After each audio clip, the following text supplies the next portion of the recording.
আসসালামু আলাইকুম ওয়া রাহমাতুল্লাহি ওয়া বারাকাতুহু। সকলের জন্য দোয়া ও ভালোবাসা। শিক্ষার্থীরা, আজকের ক্লাসে সবাইকে স্বাগতম।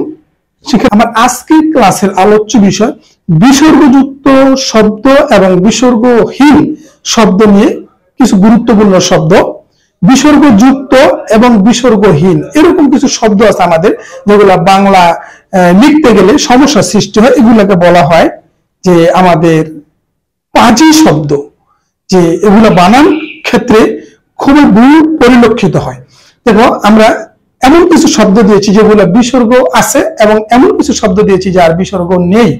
এগুলো যদি একটু খেয়াল করে মস্তিষ্কে ধরে রাখা হয় তাহলে আমাদের বানান সংক্রান্ত যে একটা গোলক বাধা পড়ে যায় সেখান থেকে আমরা মুক্তি পেতে পারি। যেমন আমি প্রথম শব্দটি দিয়েছি অন্তঃকরণ। খেয়াল করো, অন্তঃকরণ এই শব্দটির মধ্যে বিসর্গ আছে, কিন্তু যখন আমরা লিখবো অন্তরঙ্গ এখানে বিসর্গ নেই। খুবই গুরুত্বপূর্ণ, খেয়াল রাখতে হবে।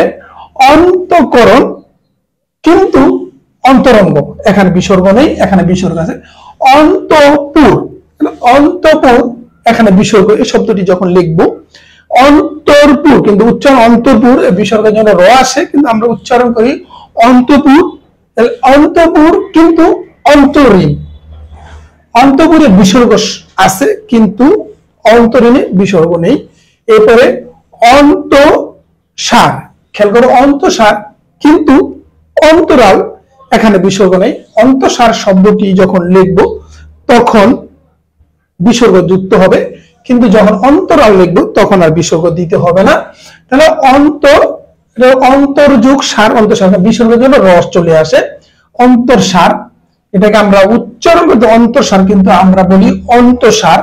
তারপরে নিঃশঙ্ক কিন্তু নিসর্গ, নিঃশঙ্ক শব্দটি যখন লিখবো তখন বিসর্গ হবে, কিন্তু যখন নিসর্গ লিখবো তখন বিসর্গ হবে না। তারপরে নিঃশেষ, নিঃশেষ শব্দটিতে বিসর্গ আছে কিন্তু নিঃশেষ শব্দটিতে বিসর্গ নেই। তারপরে নিঃসৃত, নিঃসৃত শব্দটি যখন লিখবো তখন বিসর্গ আছে কিন্তু নিঃসৃষ্ট, নিঃসৃষ্ট শব্দটি যখন লিখবো তখন বিসর্গ নেই। প্রাতঃকাল যখন আমরা লিখবো প্রাতঃকাল, এই শব্দটি বিসর্গ আছে কিন্তু যখন লিখবো প্রাতরাশ তখন বিসর্গ নেই। তারপর বক্ষস্থল, বক্ষস্থল যখন লিখবো তখন বিসর্গ আছে কিন্তু বক্ষমান যখন লিখবো বিসর্গ নেই। তারপরে বয়ঃক্রম, এই শব্দটি যখন বয়ঃক্রম বিসর্গ আছে কিন্তু বয়ধর্ম বিসর্গ নেই। এরপর দেখো মনোকষ্ট, মনোকষ্ট কিন্তু মনস্তত্ত্বের মধ্যে বিসর্গ নাই। মনোকষ্টের মধ্যে বিসর্গ আছে কিন্তু মনস্তত্ত্বের মধ্যে বিসর্গ নেই। আমাদের দেখো এখানে আমরা জানি বিসর্গের র আসে, অনেক ক্ষেত্রে বিসর্গ রজাত বিসর্গ সজাত বিসর্গ আসে।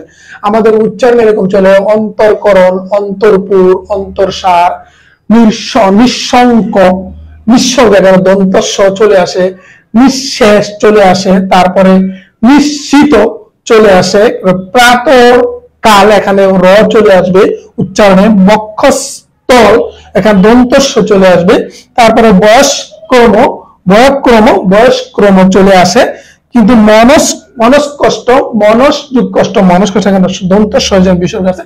এবং প্রত্যেকটা এগুলো সন্ধি গঠিত শব্দ, কখনো রজাত বিসর্গ কখনো সজাত বিসর্গ, কিন্তু আমরা উচ্চারণ করি অন্তঃকরণ, অন্তঃপুর, অন্তঃসার, নিঃশঙ্ক, নিঃশ্বাস, নিঃসৃত, প্রাতঃকাল, বক্ষস্থল, বয়ঃক্রম, মনোকষ্ট গুলো আমরা উচ্চারণ করে থাকি। আর এখানে অন্তরঙ্গ, অন্তরীণ, অন্তরাল, নিসর্গ, নিষেধ, নিঃসৃষ্ট, প্রাতরাশ, বক্ষমান, বয়ধর্ম, মনস্তত্ত্ব এরকম উচ্চারণ করে থাকি। এখানে এগুলা সবগুলা শব্দ ভাঙা যাবে।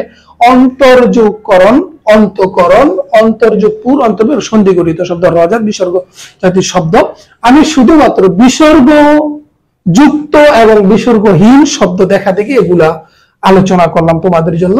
এখানে আমি এগুলা সবগুলো ভেঙে দেখাতে পারবো, কিন্তু আমি শুধু আজকের আমার ক্লাসের আলোচ্য বিষয় বিসর্গযুক্ত শব্দ এবং বিসর্গহীন শব্দ লেখার ক্ষেত্রে আমরা যে বানানে ভুল করি সেটি আমার আজকের ক্লাসে দেখানোর উদ্দেশ্য। তোমাদের সুস্বাস্থ্য এবং শিক্ষা জীবন উত্তরোত্তর সমৃদ্ধি কামনা করে আজকের মতো এখানে বিদায় নিচ্ছি। আসসালামু আলাইকুম ওয়া রাহমাতুল্লাহি ওয়া বারাকাতুহু।